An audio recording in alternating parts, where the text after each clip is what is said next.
All right, here we go. We'll get some Sonic, some speed. Phew! Dial. Let's just spin. Phew. I'm going to beat everybody to the pylon. Wow. I don't know what you do with Sonic and Knuckles if you're an NFL defense. Spin move and I'll beat you to the corner. Just too good.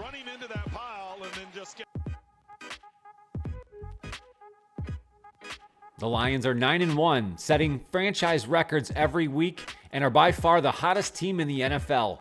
They now travel to the 5-6 Colts, who are hoping to have turned a new offensive leaf behind their young quarterback. Welcome back to the channel. I am your host, Johnny Gaz. Thank you for returning for another video. The Lions will head to Indianapolis in Week 12. Kickoff will be Sunday, November 24th. This will be 1 p.m. on Fox. Let's go through my full game preview. I'll start with the headlines and storylines from this week. We'll talk about the key matchups and X factors.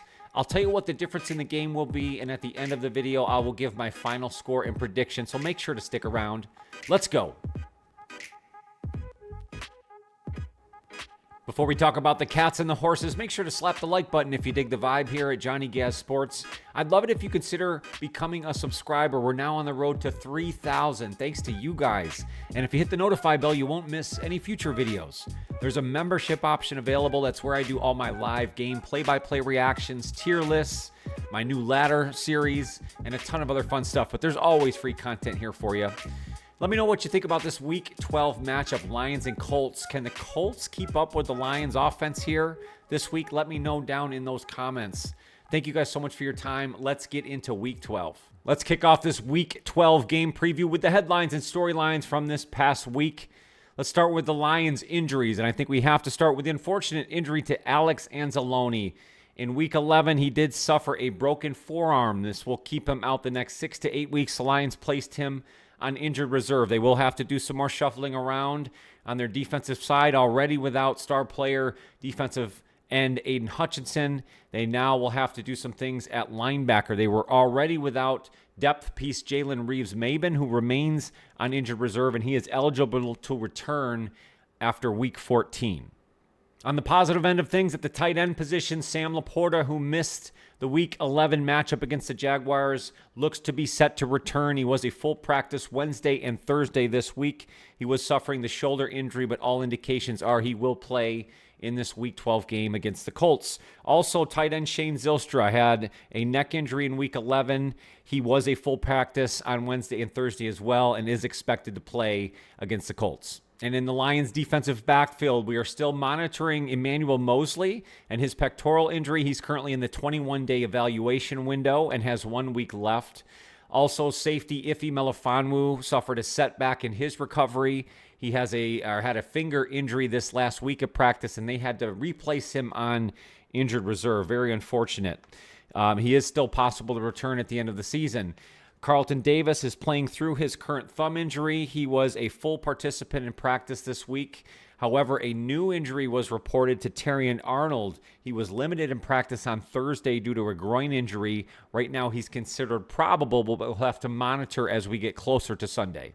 Some news and notes for the Lions. They have now activated nose tackle Broderick Martin from IR onto the active 53-man roster. He will resume his backup nose tackle position behind DJ Reader at 6'5", 330 pounds. He'll be a nice backup depth piece to that defensive line. Making a lot of news this week from Fox Sports 1. First things first, head commentator Nick Wright referred to Jared Goff as a civilian quarterback, meaning compared to some of the superstar quarterbacks such as Lamar Jackson and Patrick Mahomes, Jared Goff will never live up to that, especially in a one-on-one matchup, let's say, in a Super Bowl. I think all Lions fans would agree they're not happy with this take. And although Jared Goff does not athletically compare to the other two quarterbacks listed, he certainly is statistically playing above and beyond any other quarterback in the league at this time. To add to the Jared Goff disrespect this week, coming off of his fantastic performance against the Jaguars, 400-plus yards, 4 touchdowns, perfect passer rating. He was snubbed for the Offensive Player of the Week in the NFC to the Saints' Taysom Hill, who had just a miraculous stat line. I don't begrudge Jared Goff losing out on the Offensive Player of the Week. Go take a look at Taysom Hill's numbers, and I think you would agree.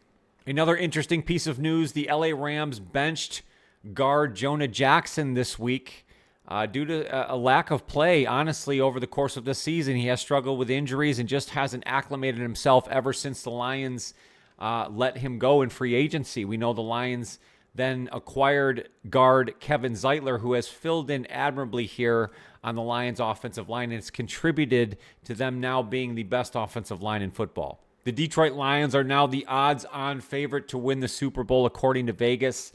At least according to FanDuel, they are plus 350. This is the first time in my lifetime that I've ever been able to say that. We are on a wild ride with our Lions team, but yes, we are enjoying it. The Lions come into Week 12 looking to run their winning streak to 9 games. They're riding the hottest offense in all of the NFL and are going to be tough to stop. And now let's switch it over to the Colts. Let's look at the headlines, starting with the injuries. I think you have to start on the offensive line. Left tackle Bernard Raymond suffered a knee injury in Week 10. He was pulled out of that game and did not play in their Week 11 victory over the Jets. He did not practice on Wednesday or Thursday and is questionable, but I would say he will be out for this matchup against the Lions. Their right tackle, Braden Smith, also was recovering from a foot injury and personal reasons. He missed last week as well. He was limited in practice, but was a full participant Thursday and is expected to play in Week 12. The Colts will also get some help back defensively as they will return defensive end Tyquan Lewis in his first action since Week 4 with an elbow injury. He was a full practice all week long. Lewis this season through 4 weeks had 1.5 sacks, 17 tackles, 2 tackles for loss, and 12 pressures. He will bring some added firepower to the Colts defensive front. The biggest storyline this week for the Colts is the play of quarterback Anthony Richardson, who was benched Week 8 after some poor play and then deciding to pull himself out of that game versus the Texans. Again, I think that was some miscommunication between himself and the coaching staff. They then went to Joe Flacco, who really did not play well over those next 2 weeks. They then decided to go back to Anthony Richardson in Week 11 against the Jets and actually played quite well in that victory. He contributed to 3 total touchdowns on the day. The Colts will come out and wear their all-blue uniforms for this matchup in Week 12 against the Lions. They refer to it as their Indiana Nights set. It's a very cool look and should be a good pairing with the Lions there in Week 12. The Indianapolis Colts are also looking to continue their winning ways, coming off of a road victory over the Jets 28-27 in Week 11. They're looking to continue this new offensive approach and get some more out of quarterback Anthony Richardson. The question is, will it be enough against this Lions team? Now let's discuss some of the key matchups here from Lions-Colts for Week 12. I think the biggest matchup will be the Colts rushing attack versus the Lions run defense.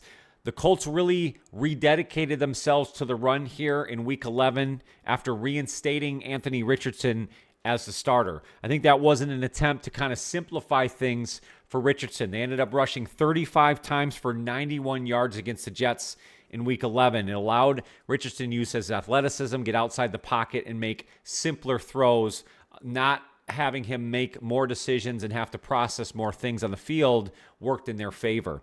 The Lions, however, rank 5th in the NFL in rush defense, only allowing 94.8 yards per game. In Week 10, they only gave up 41 yards, and in Week 11, they only gave up 56 yards to Jacksonville. The Lions will look to force Anthony Richardson to throw the football. If they can hold down the run game and force Anthony Richardson to throw the ball, make more decisions, I think this plays into the Lions' favor. And I'm keeping it simple for this Week 12 game between Lions and Colts. I think the second biggest matchup will be the Lions rushing attack versus the Colts rush defense. Now, the Colts really play sort of a shell cover 3, a bend don't break style defense, actually very similar to what the Packers and Texans run. And if you remember, those are the 2 games recently that Jared Goff actually struggled. So that's why I think the rushing attack plays a big part in this. The Lions boast the best offensive line in all of football according to PFF, and they are 3rd in all of the NFL in rushing yardage per game at 152.2. I really believe the Lions rushing attack will be the difference in this football game. And let's stick with the Lions rushing attack. Let's flip it over to the X factors for this Week 12 matchup. And I think you have to start with Sonic and Knuckles. They have been excellent all year long and continued to do so in Week 11. I expect the same here in Week 12 against the Colts. Again, how do you stop these two? Sonic last week, 11 rushes, 69 yards, and 1 touchdown. He averaged 6.3 yards a carry. Knuckles, 15 rushes, 75 yards, and 2 touchdowns, 5 yards per carry in Week 11. Just unbelievable. And looking at the Colts offensively, I think you don't have to go any farther than their quarterback, Anthony Richardson. Now, the Lions historically have struggled against mobile and rushing quarterbacks. Now, they have faced a few this year, Baker Mayfield, Geno Smith, among others, but this will probably be the most athletic runner they would have faced. So I have to have Anthony Richardson as a potential X factor in this game. Last week against the Jets, he was 20 of 30 for 272 yards, 1 passing touchdown, 2 rushing touchdowns, and that's really where I think he can be an X factor in this game. If he can become a true rusher and get to the edge, I think he can make a difference in Week 12. Defensively for the Lions, I think you have to look at a player like Zadarius Smith. And as he's now warmed himself into the Lions defense, he only had 37 snaps last week against the Jaguars. I expect a lot more out of him here in Week 12. And what was interesting to see is how the Lions deployed him even in those 37 snaps. He was all over the defensive line, even standing up right over center, kind of working off of Aleem McNeil. So it will be very interesting to see how Aaron Glenn uses him in a max capacity. Last week, he did have the half sack and was credited for 2 additional quarterback hurries. I expect a little bit more out of him here in Week 12. Let's switch it back over to the Colts and look at them defensively. I think you got to start at the defensive line. They're getting back the edge, Tyquan Lewis, but they've already had a good edge player in Kwity Paye. He's been fantastic for the Colts this season. I think he could be an X factor here against the Lions. So far in the season, he's got 27 tackles, 5.5 sacks, and 1 forced fumble. Also on defense, I think you have to look at the Colts' strong safety, Nick Cross. He's kind of all over the field. He's a young safety. He's sort of got a Brian Branch vibe to him, but needs a little bit of cleanup, right? Because he tends to make mistakes. He needs to be better in pass coverage, but he's kind of your typical strong safety. He's going to come up and support the run. You'll see a lot of him here in Week 12 against this Lions rushing attack. And let's go back to that Lions offense. I think the Colts are susceptible in the pass game in the middle of the field. Again, they play that bend, don't break, cover 3 shell. I think that leaves them open to a lot of the Lions' weapons. And you have a returning tight end, Sam Laporta, who missed Week 11 against the Jags. All indications are he's now healthy, ready to go against the Colts. And again, I think they try to get him in the mix early and often in this game. And I don't think you can ever look past the sun god, Amon-Ra St. Brown, who is on an historical pace. He set a career high last week for receiving yards, and he has 8 straight games now with a touchdown. The difference in Week 12, Detroit Lions versus the Indianapolis Colts, will be the Lions' rushing attack overwhelming the Colts' defense. The Lions rank 3rd in the NFL in rushing yards per game at 152.2. The Colts rank 28th in rushing defense, 143.1 yards per game. Sonic and Knuckles are the most dynamic rushing duo in all of the NFL. The Colts' shell defense will give up too many yards pre-contact and give too many opportunities for these 2 running backs to explode in Week 12. Look for the Lions' offense to continue its historic run here against the Colts. The line for this game is much more respectable this week. Lions -7, and the over-under is currently set at 49.5 points. The Lions are rolling. They are an offensive juggernaut, and they have improved defensively even after the loss of Hutch. Now, they'll have to do some reshuffling again with the loss of Alex Anzalone. But Aaron Glenn, Motor City Dan Campbell, Ben Johnson, this offense, the culture, the Lions are on a mission. I have them overwhelming this matchup with the Colts, winning 32-20. This would bring the Lions to 10-1 and would drop the Colts to 5-7. That's going to do it for my Week 12 game preview. Let me know down in the comments, who do you have? Lions versus Colts here in Week 12. What is the final score going to be? Can the Colts hang in there? Definitely hit that like button if you dig the vibe here at Johnny Gaz Sports. I'd love it if you consider subscribing. We're now on the road to 3,000 thanks to you guys. And if you hit the notify bell, you won't miss any future videos. There is a membership option available. If you hit that little blue join button, I'll walk you through how you can become a part of the family. But more than anything else, make sure to take care of yourself and that mental health. I want to make sure you come back and see me on future videos. Have a fantastic weekend. Let's have a great Sunday. Go Lions.